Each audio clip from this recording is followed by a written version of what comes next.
Thank you very much, Renata. And I'm going to ask all our panelists, if I could please, to make your way up to the stage.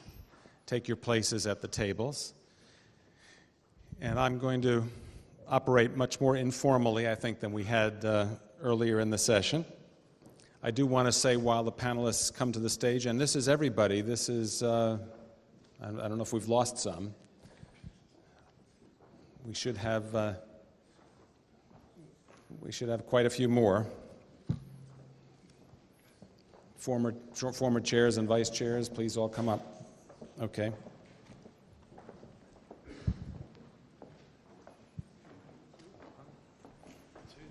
Okay.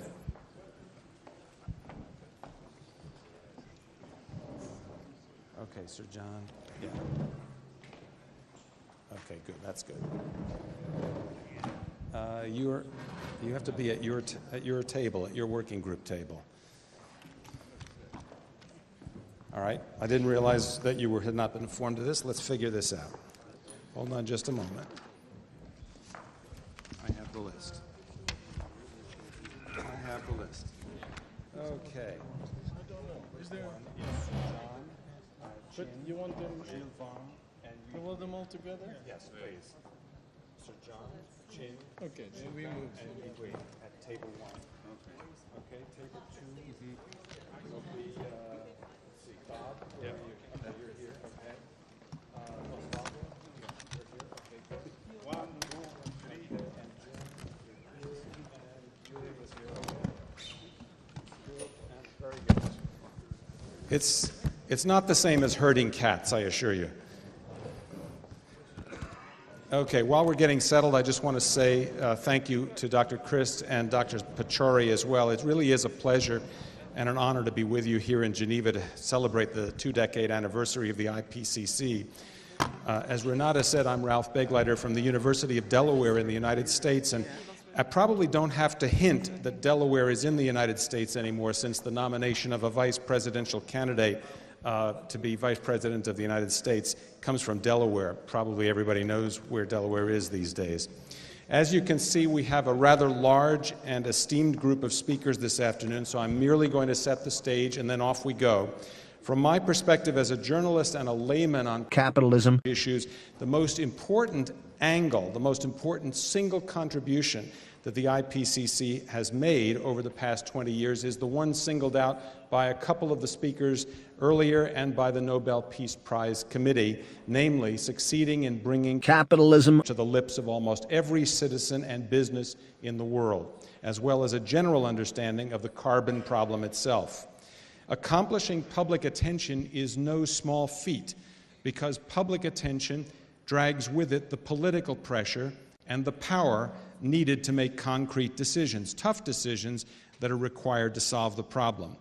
But the hardworking scientists on the IPCC accomplished much more than that over their past 20 years, although that was the citation issued by the Nobel Prize Committee.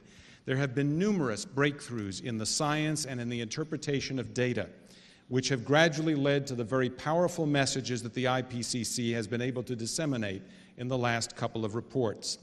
These scientific breakthroughs have been chronicled publicly in the IPCC reports, but today, on the 20th anniversary, it is quite fitting to highlight this important chronicle of accomplishments.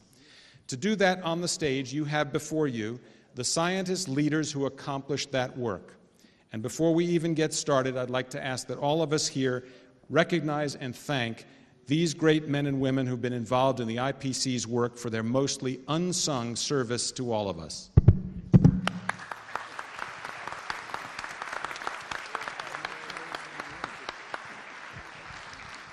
Now, our plan for the evening is to ask 3 of these leaders whose working group reports have by now become important environmental history to remind us of the highlights of the achievements of the IPCC.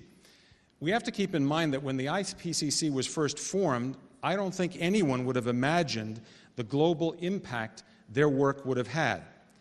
Sir John Houghton of Great Britain chaired the first IPCC working group from its inception until 1992.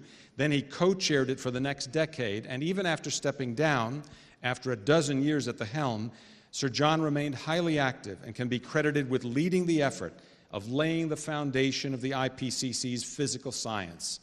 He has served as Vice President of the World Meteorological Organization and as Chief of the British Meteorological Office.